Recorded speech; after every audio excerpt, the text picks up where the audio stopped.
I'm Jeremy Greer. And I'm Gary Butterfield. And this is Days of Future Cast, where we are covering Days of Future Past. And we're definitely not going to get those two confused at all on these next two episodes, Gary. Yeah, no, I'm not looking forward to saying the name of any of this stuff.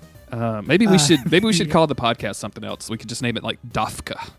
Like just Dafka. This is the German podcast Dafka. It is about the X-Men. Yes. Yes. Yeah, just Kurt Wagner. This is a big one. Yeah. But I didn't realize that we were just going from Age of Apocalypse to like the inspiration for Age of Apocalypse. Yeah, this feels exceedingly like it feels like almost in the same vibe, right? Like it definitely feels like this was the inspiration for that. I feel like this does most everything that Age of Apocalypse does, except better and shorter, and like a more compressed kind of way, and also with some political commentary that I had either forgotten or just put out of my mind since the last time I read this. And man, just what like a triumph of 2 issues of comic books. Like I'm so enamored of this just small little thing that they did out of nowhere. It's really interesting, Days of Future Past, because I had to think about it. I wasn't reading comics in 1981. I was 1. But the idea of this coming up in context, like you're just reading normal comics and then all of a sudden you're blasted into the future with alternate versions of the characters, like that's really fucking cool. Oh yeah, absolutely. You know, it wasn't an event. It wasn't like, hey, buy everything in this series. It was just, here's a little time travel story. That's really cool. The hit TV show Dollhouse tried to do this, but only on their season finales. So it didn't really work out that well. You fucked up, Whedon. You fucked up, Whedon. In a lot of ways, when we're talking about Dollhouse, you fucked up. But, you know, those... Yeah, this is a specific fuck up. Even the one that got away tweet about Hillary Clinton isn't even in the same sphere. We don't care what you said about Batwoman's feet, okay? That's not what we're here for right now. This is also the first time we've done a Claremont comic, and Claremont has like a style. I love these 2 issues. It takes a second for me to get back into gear where I can handle this is the least charitable way I can put this. The X-Men being fucking idiots. Do you want to try a most charitable way next? The most charitable way would be like the X-Men in the middle, like ignoring stakes. Okay. You know, like, and this is, the X-Men are always going to be dumb. We're never going to have the X-Men not be dumb, but there's like parts in this where it's like Wolverine's going to drain Pyro's fuel tank before Pyro kills Congress, and Storm's like, no, and just blast Wolverine out of the way so he can't puncture the fuel tank. So Pyro gets to fuck them all up. Like, it's really weird how much time they spend in the middle of battle talking about the ethics, like stuff that should have been covered on training day. Yeah.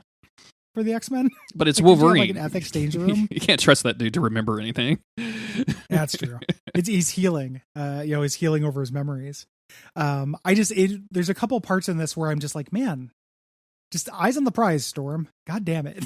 Like, focus. Think of the greater good for a second. This comes up a lot with Storm because she had just recently been promoted to team leader and was still feeling a lot of like, not feeling very confident in her abilities to do so. So like, there's a lot of like, well, if Cyclops was here, he would be doing da da da da da from both like the Brotherhood of Evil that we're gonna fight and also Storm herself, which is, you know, it's weird reading these like older issues of X-Men nowadays because like thought bubbles are combined with narration and then the constant like I have to tell you what happened in the last issue in this middle of this conversation, and then like weird reveals that happen like in 2 panels where Mystique is like, ask your mom, Kurt. Peace. Yeah. What the thought bubble thing is very funny. There are like legitimate laugh out loud panels in this where like someone gets shot or something and then they think 4 paragraphs like, in the moment. Just like, I know that's just comics, but it's gone really out of style. It has. And that's the thing that's like always like when I go back to these early series, that's the thing when you talked about adjusting, like even just at the very beginning where you have Kate thinking stuff and then also a narrator telling you about the things that she's thinking, and I'm like, okay, we got to figure out a way to streamline this, man. I don't know what we're doing. And they did. You can do one or the other. And comic books have done this, right? Like they have figured out a better way to tell these kind of stories, or better way to get this stuff across. So yeah. I also, the last thing I want to say that's kind of just young kid complains about the olds, how they used to do this, is these old comics flatten a lot of characterization. I cannot stand the way that Mystique is characterized in these issues. I've gotten so accustomed to like kind of fun, or at least like a little bit like unique Mystique. But Mystique in this is all just like, no quarter asked and none given, for you have messed with the,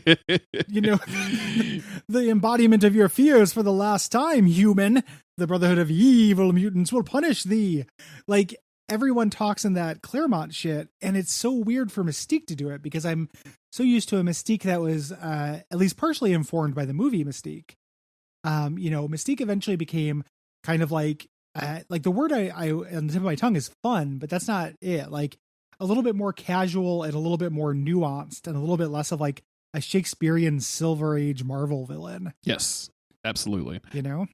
All of the like villain characters I think in this are like, everybody feels a little flat, like you said, but like the villains especially, I couldn't help but compare and contrast this with like some of the events of Days of Future Past, the movie. And actually like came away thinking that was an even better adaptation of this than I thought it was originally, because doing like not having the Brotherhood and like getting that distilled down to Mystique and giving Mystique like a bunch of backstory of why she would want to do that in the first place made that have a lot more stakes than what this feels like, which is, we're going to kill you to show you that mutants are really bad. And you think mutants are bad? Wait until one kills you, then what do you think? On the Senate floor too. Like, imagine fucking Bernie Sanders doing a filibuster, like trying to get just a trickle of money into our Medicare system, and then Mystique shows up and is like, actually, I need to teach Mystique about optics. Yeah, sure. You just need to learn a little bit about how this shit's going to come off, and like, because it's whatever this dark age, this like Silver Age, dark age straddling thing. When characters try to explain this kind of thing, nobody listens. Everyone just kind of shouts declarative statements. Mm-hmm. And I'm not saying that wasn't a thing in Age of Apocalypse, right? Like, I think that those were cheesier and really decompressed and took too long and everything. But there was a thing where, you'd have a character who was like, I'm a joker. Like, I'm in it to see the world burn. I don't have an incoherent political ideology. Whereas we end up with Mystique, which has kind of an incoherent, and just like shooting herself in the foot politics that like end up being a little bit frustrating. Like, I think that is a character that has been like heavily redeemed in comics and just made into what she ultimately could have been. And here she's pretty generic and shitty. But it's fun to watch fights. Like, you get a fight with these classic X-Men villains, and I'm here for that. And I'm here for all the future shit. At one point, Wolverine has a laser belt buckle. It looks like he like zaps an elevator with his dick. Yeah, so good, man. The weird justifications that the comic books go through to just to have the characters be doing something. Like, I don't really need you to spend 2 panels on Storm unlocking a door. Like, you could just you could literally just show her snapping her fingers and some lightning pops out, and then all of a sudden they're walking in, and like, I would believe you more than like having a big thing about her experience in Cairo as a girl. And I think that's something that the comic books nowadays have come back have done way better in the modern times. Yeah. Claremont was horrible about that. Yeah. Like, can you imagine hanging out with Storm, like Claremont Storm, and just being constantly reminded she was a thief in Cairo? Like, just we get nonstop. it. Calm down. Okay. Like, you're walking through a Home Depot and she just like points towards the door section. You had to be like, save it. I know you can unlock that. Please stop. Don't do it. Don't do it. Yeah. Don't say it. We had to come all the way across town because this is the only one you haven't been banned from. Don't do it. Don't do it, girl. And then just like anytime she can explain she's claustrophobic, like characters have to constantly, we talked about this during the last episode, I think, or the last session at the very least, but how much comics have been hurt by that Stan Lee thing. Like, every comic could be somebody's first. Yeah. and that really led to the medium in terms of like Western comics having some real, I love comic books, but there's some real detriments because they're constantly reminding people of things that the readers already know. This has only gotten better, but this was a huge deal. Every time I try to read anything from like the year 2000 earlier, characters are constantly repeating their biography and their powers to each other, to me. And it's really obnoxious and kills pacing. And you look at something, it's a weirdly paced comic. Like, I know it's unfair to hold up anything to something like Watchmen, but like I think about the stories I heard when Watchmen was going around and like issues being passed around one by one, and like they came out once a month, and we're not going to really sum up anything that's been happening, right? Like we're just going to expect you to have read it, and Marvel and superhero comics in general just being kind of unwilling to do so. I get like 30 days between anything. Like we're spoiled with, I can just download these on an app and I don't have to wait a year for Deadly Genesis to wrap up, right? Like I can just read that shit sitting on my couch in 20 minutes. I guess we are spoiled, but man, like I feel like you can trust your audience a little bit more than that. And like, they don't quite remember something. You have the editor's notes, or like go see 472 or whatever. Like you could go pull the issue out, but it is extremely distracting when it happens, especially in like a kind of a microcosm of the 2 issues that this is, where it's kind of its own weird little story almost. Yeah. So when it happens, it feels very strange. Exactly. Yeah. Just the assumption that you will not know who these characters are is kind of permeates every panel. And it's a big thing that has always bothered me with Claremont X-Men. He never got over it. Like when I read his stuff in the 2000s, like when I read Extreme X-Men and his disastrous Excalibur about Genosha and stuff, characters are still doing that. And I just feel like he never got better. It's not just a style thing. It's also something that was like an insecurity of the medium where they had to, it's like, we couldn't treat this like a story, like a serialized story. We couldn't treat this like a book. We have to treat it like its own thing where characters, declare the back of their trading cards every time they see each other. And, eventually stronger writers got over that. And that's why like Watchmen worked that way, because Alan Moore was a better writer. Like Watchmen is a generic thing to praise now, but it is really good. Like that's a great comic. And just for the time it came out, it's fucking amazing. So yeah, dude, I kind of want to go back and rewatch that HBO series again. I need to reread the comic before I do so. I haven't watched it. I'm waiting for Lovecraft Country to get collected, and then I'm gonna like do HBO Max for a month. That's a good idea. Watch both. It's a good idea. We're watching Lovecraft Country week to week, and also listening to the Companion podcast, which is hosted by 2 women, one of which is a writer on the show, and one of which is a critic, and they're both Black women, and so it comes from like hearing conversations about like what they talked about in the writers' room and all this other stuff is super, super interesting. But at the same time, the writer is. I don't know how to say this without just saying it. She has the most Valley Girl voice I've ever heard in my entire life. Like it's literally like listening to somebody from Clueless, and she is extremely intelligent and like is on point with every single like argument that she is making about stuff. And I just like, and I've gotten used to it over 3 episodes, but I like auto-moored me, and she's like, I listened to the first episode, and like one of the hosts' voices kind of like it's going to be kind of shocking, and like I was like, whoa, you were not wrong. That is an adjustment. So let's get into it. Yeah, this is Chris Claremont, as we talked about. We don't really have to say more about Chris. On art, we got John Byrne, his longtime partner, the guy who helped design a bunch of what we know as the X-Men. Yes. Also like a famous crank, a real cantankerous jerk. This is like 80s and 70s Marvel House style, like early 80s, late 70s Marvel House style. And specifically the look of the X-Men. So like a lot of iconic X-Men images, including the cover to this, which is one of my favorite X-Men covers of all time. Yes. Probably one of the most famous work. Covers of all time. Yeah. This is so good.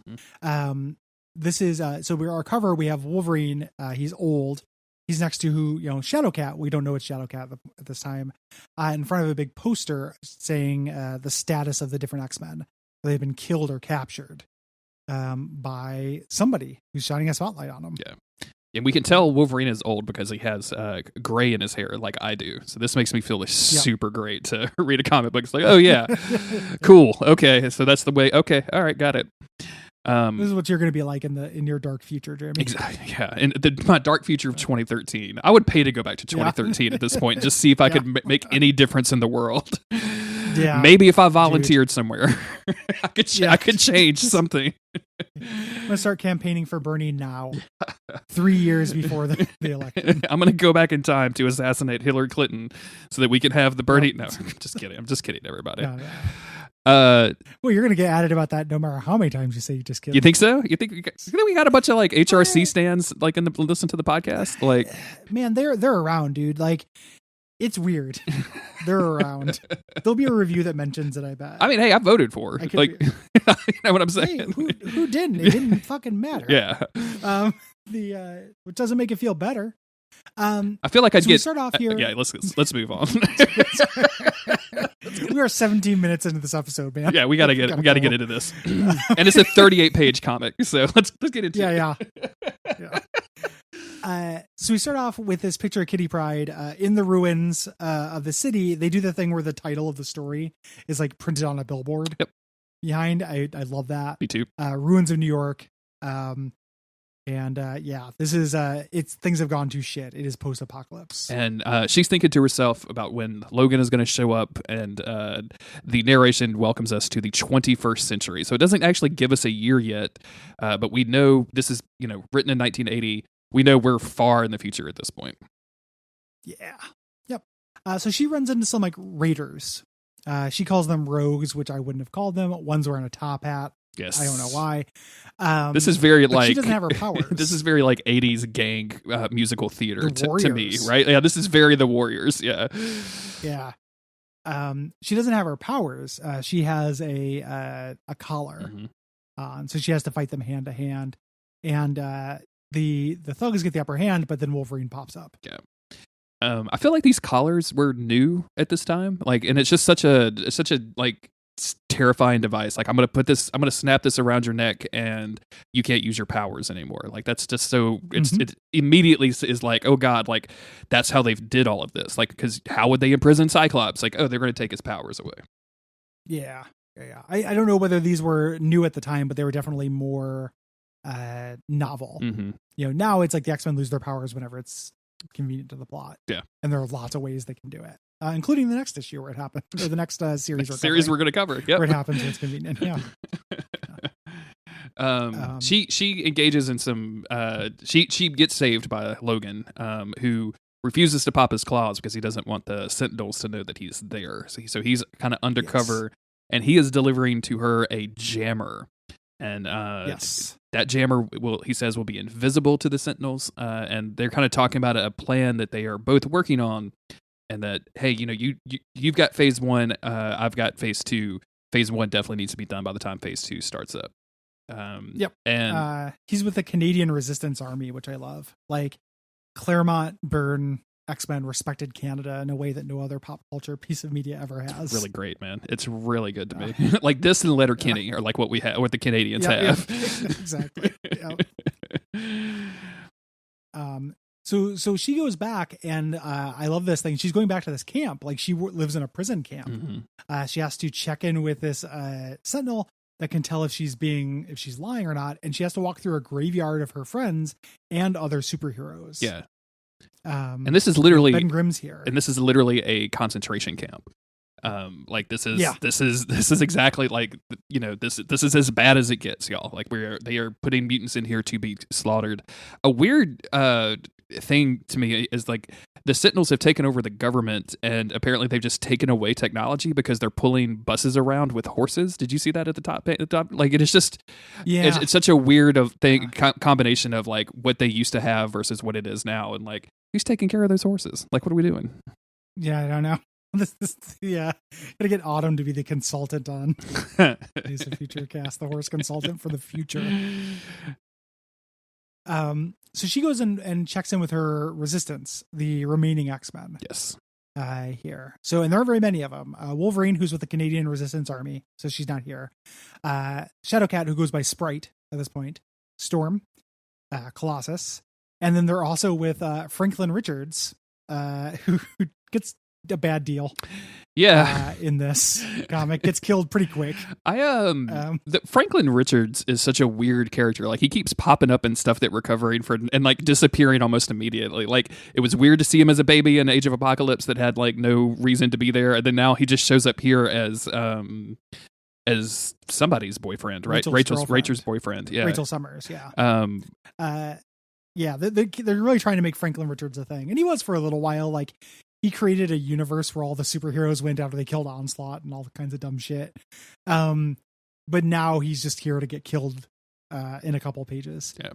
And they're more or less kind of led by Magneto, who rolls up in a wheelchair as kind of a fake out. Yeah. You know, you're like, wheelchair. But we've already seen Charles Xavier's grave. Nope, Magneto has lost his spine.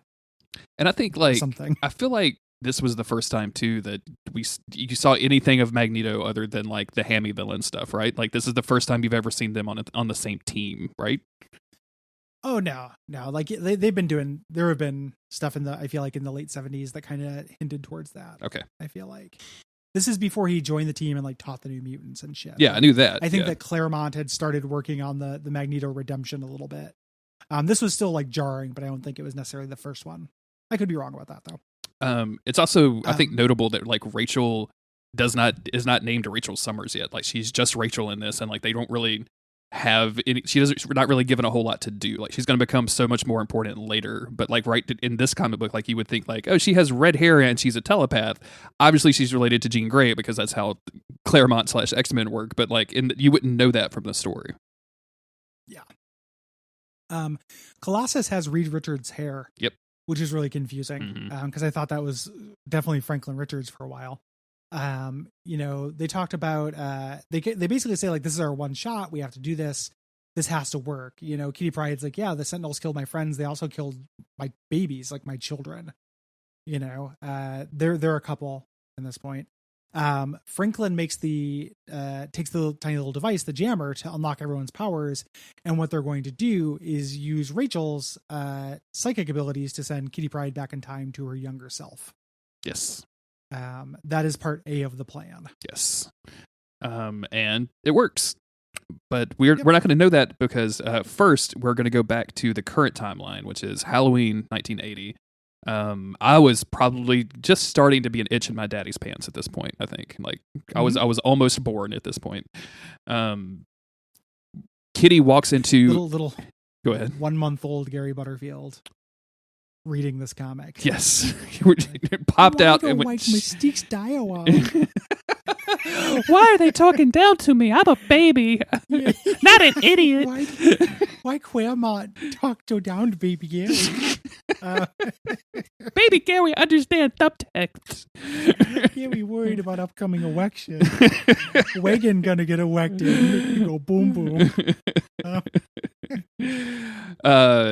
Kitty Pryde now young Kitty Pryde walks into a danger room session where the main X-Men team, which at this point is the leader is Storm, we have Angel, Wolverine, and Colossus, and they are in like high danger room mode basically, and I love this that. Is so fucking funny. This is so wild. The door man. was unlocked. Like, she walks into the training session because the door was unlocked. And they tell her, like, the door is always unlocked. Like, you should know that or whatever. But at this point, like, Kitty is relatively new to the team, and so she actually hasn't been in the danger room. So this is all new to her. And when the danger room starts reacting to her and basically starts trying to murder her, they all have to, save her while protecting themselves. And also somebody has to get to the one button because there's a panic button instead of, everything being, voice controlled at this point. This is back when the danger room was just robots. Yeah. Prior to it being like Shi'ar hard light technology stuff. Siri, shut down the danger room, please. Like Alexa, no danger room, please. So they're going to, and this is, man, everybody is narrating every possible thing that has ever happened. Mm-hmm. Colossus moves out of the way from like a wall crusher to save her, and just this is the dialogue. I'm not going to do this every time or more than this time, but I just want to point out for people who are not familiar with comics of this era, this is one panel of him running. This is serious. The harder we fight, the more difficult the tests become, and splitting our concentration between ourselves and Kitty will only make us more vulnerable. But protect Kitty we must. Protect her we shall. I cannot catch her in my armored form. The impact might injure her. I must become human and hope that the danger room does not take advantage of me. That's just one panel of him running for like a millisecond. That's one step. Yep. I wish I could think but this protect fast. Kitty we must, protect her we shall. Yeah, everybody thinks like that. Yeah. He goes and catches Kitty, and Nightcrawler turns everything off. Yes. So, because since he can teleport, but they almost get killed. That would have been, rough stuff. And this is early on, when we covered the Pride of the X-Men thing, Kitty Pryde did not initially like Nightcrawler. She was very put off by and it's time for her. So it's time for her test, which like this was scheduled to be her first Danger Room test, and she's extremely nervous about it. But, all of the tests basically are some form of hitting her, and she just phases and nothing hits her. And, like, I kind of really love the fact that everybody in the Danger Room, like, control panel is just cracking the fuck up. Like, Wolverine specifically says, he's just, like, cackling. He's, like, Morph is around, right? Like, this is one of Morph's routines. He's like, man, Charlie, like, spent weeks programming this, and she just walked through it without without any sweat whatsoever. No sweat. I love the idea of Professor Xavier staying up late to program this and be like, after hours of consideration, what if a ball hit her? Oh, dude, like, like if you look at this stuff, it's just like there's ropes, there's balls. What if metal ropes kind of waved around at her a little bit? It's taken me 6 days to come up with this cunning stratagem. It's really good. I love in that panel where everybody's having a good time in the Danger Room, control room. I love Storm's posture. Where it looks like this looks like a documentary about like Grace Slick or something. Sure. Okay. Just like her, just like over a mixing board, just like. It's that picture of Future, right, with his braids back and his glasses on, where he's over the mixing board. Like that's what I'm thinking of here, of him just of her just like getting real into it. But she's having a really good time. Everybody is. This is the best thing that happens to the X-Men in these two issues, and that is when Kitty from the future, when her conscious self kind of basically meets up with her younger self, and the narration goes out of its way to be like, and they like somehow see each other before older Kitty takes over, and it specifically says like, we have no idea what happens to younger Kitty during this process. Like, wow, R.I.P. the little girl, huh, guys? Jesus. Yeah, I thought it would have been really interesting if they would have swapped. Yeah, me too. Like, I think that it was a real missed opportunity, because that would have been really neat. If like young Kitty had to deal with like, oh shit, and she's unconscious this whole time, even if they just made her catatonic because she's like, yeah, everyone's dead. Yeah. This could have been a cool character turn for her, but so they spent a lot of time talking about what might have happened until eventually she wakes up and she's really shocked to see everyone alive, specifically Kurt. And this is, ironic because she didn't like him as a young person, but now she loves him. She's hugging him, and she basically just spills the beans immediately. Mm-hmm. Like she's like, Rachel. They're like, who's Rachel? And she's like, oh no, wait. You don't call me this anymore. I'm from I'm from 30 years in the future. Like, they just explain it, which is really refreshing. Yeah. There's no horse shit. Yeah, like this. There's no like, we've got to deal with 20 pages of is Bishop telling the truth, right? Exactly. Yeah. And Storm is basically just like, okay, look, like the easiest way to fix this is to take you to where Charles Xavier is, which is like the linchpin of your whole story anyway, so that he can just read your mind and like get this done. And they do. Warren calls up his private plane because he's the rich dude in the family, and they all jump the jet to Washington, D.C. Yep. And while this is going on, she explains how the Days of Future Past happened. Yes. Essentially, a bigot got into office.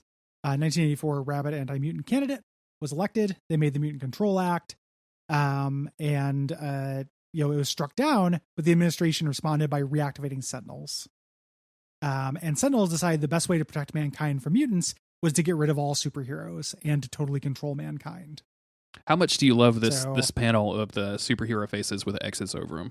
Like, yeah. I kind of want to, like, it would maybe a little macabre, but I kind of want to do like a version of this for all of the Duckfeed host one day. Like, for just all of us like looking in various directions and the X's over our face. I thought you said it might be a little macabre, but I'm planning to get a confusing tattoo. Oh. It's really strange.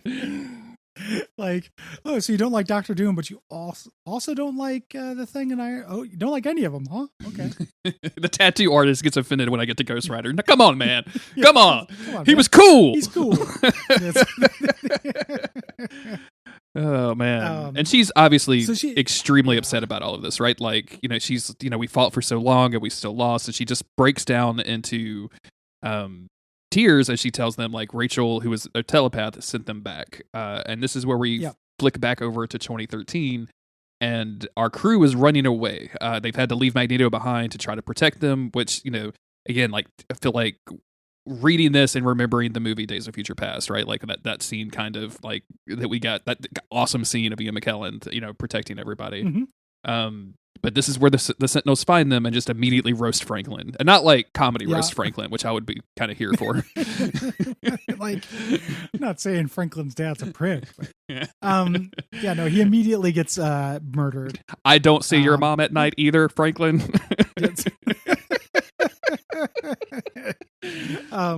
Franklin Richards is like an omnipath. Like he has control over reality. I don't know if that's been revealed at this point. But he's one of the most powerful people in the entire Marvel universe, but he already just gets killed by a Sentinel immediately. I love it. So they're running away. The Sentinels are very also Claremont-y. Like the Sentinels are also very like wordy in a way that's really frustrating and dumb. And we just get a little fight with the X-Men. They do a fastball special. It's been a long time, well, as Nightcrawler used to say. It's very nostalgic. But they end up taking him out. There's a really great thing where Colossus runs into a building and knocks a building on 3 Sentinels. I really love those panels. Yeah, I like that too a lot. I like the idea. This is always fun when they combine their powers to some degree. Like, I think me and you both are really into that, when Wolverine opens up the Sentinel skull so that Storm can run over and shoot some light inside it and basically turn the AI chips to slag. Like that's really cool. Like, that's a good use of like tactics, basically. Mm-hmm. We go back to 1980, and in like a UN in the Pentagon, here, a woman who was actually Mystique goes into a room where her crew is waiting. The Brotherhood of Evil Mutants. This is and I love the fashion. This is very much, so much. Like Mystique going like, "Hey, I know a place," and then she brings you here, right? Like this like groovy lounge, dude. This is incredible. I love this. We've got Destiny, and Avalanche, and Pyro, and Blob, all of the Brotherhood of Evil Mutants, and we probably don't need to explain what all of their powers are. Like, those are all pretty obvious. Well, they're gonna fight for 2 more issues. Also, and that yell their powers, so we can do it then. And Blob has a pretty big issue because he was the only original member of the Brotherhood of Evil Mutants, and so he has issues taking orders from a woman, and he wants to throw a big fit about it. Yep, there's some low-key sexism. He this is just them demonstrating their powers. Yep. He lights a cigar, but Pyro turns into a monster. Pyro, like the way that Pyro looks in this, it's very like Austin Powers. Yes. Yeah. Like, it's incredible. Like, and he's British. Like, Pyro is extremely strange in this. Avalanche has a sensible sweater at least, but everybody else looks fucking wild. Avalanche dissolves the sculpture. Mystique yells, and again, that purple prose. Like, I'm not Magneto, but if you cross me in any way, you can be, I can be as implacable and deadly, as the master of magnetism ever was, very Shakespearean, that kind of stuff. We cut over to Senator Kelly kind of giving his speech about mutant right stuff. How they're horrible, how their abilities put them above the rest of humanity. And Moira McTaggart and Charles Xavier are there. Again, in the closet. Like, nobody knows Charles is a mutant at this point. He is just like a mutant expert. Yes. And he sees the X-Men come in plain clothes. He's like, something must be wrong. He contacts them telepathically, and Storm tells him what's going on. This there's a couple of things on this page that I like the narration basically saying, like, kind of calling into question what the Senate is useful for. Just being like, sometimes it's really good and sometimes it's really bad, and like, we're going to put that to the test today. Like, it's a real interesting kind of commentary. And then at the end of this, when he when Xavier telepathically communicates with Storm, he says, it'll be quicker if you just open your mind to me and I can read your thoughts. And it says, overcoming an instinctive flash of reluctance and distaste, Storm does as she is told. And I'm like, she is told. I don't like that. Like, imagine if your boss was like, okay, like, you gotta open your mind to me. Give me your password. Do you remember that Fuji song where so I think it's Wyclef is like he's working at the Burger King and his boss is like, "Hey, I'll promote you to manager, but you have to snitch on all your crew." And he's like, "I'm not working for you." Like, it's very much that. Except Xavier is the manager of the Burger King and Wyclef is Storm, obviously. So. Yeah, obvious in this metaphor. It's very obvious, I think. Storm, obvious. The Senate hearing goes on. There's a weird Claremont obsession with the media and NPR specifically. That always happens in Chris Claremont comics, where there's always some like NPR celebrities he liked getting cameos, which is very funny. As this is happening, the walls explode because Avalanche is here to fuck everybody up, and he's brought the whole crew to fight. But the X-Men happen to be there, unlike in Kitty's timeline. Yes, so it'll be a fight instead of just a slaughter. I had not remembered Avalanche's costume from this time period. Boy, it is bad. Yep. Destiny's is pretty rough as well. Yeah. Like a weird Conehead situation. What is she doing? What's happening over there? She looks like she's in the Shi'ar Royal Guard, like Mantis. She looks exactly like Mantis, Guard. Right? Yeah. Yeah. Yeah, it's not a good look. Not at all. And her weird gold mask. Destiny's a weird fucking character. I don't think it's Bob went with the classic. I think it's in the next issue that you can see like the gold mask doesn't have eyes either. Yeah, it's like, okay, like definitely call out her one weakness, friends. And that's issue 1 of this. Mm-hmm. To remind everybody, next issue we're going to be closing out this storyline. Then we're going to be covering over 6 issues, not the 5 we originally planned. X-Men Deadly Genesis, which means we're going to put off doing X-Men number 1 a little while. Yeah, but that's okay. We'll get to it eventually. If you've liked this and you want to support the show and the network, you can do so at patreon.com/Duckfeed.tv. You get all sorts of cool benefits over there, so to go and check all of that stuff out. Come chat with us on the Slack or get episodes early and all that stuff. We really appreciate it. If you can't do that, that's fine. Ratings, reviews, or just straight up telling your friends about the podcast would really help. Yeah, all that stuff is incredibly useful, and we appreciate it all. Yep. Thanks, everybody, and we'll see you in a little bit. Bye.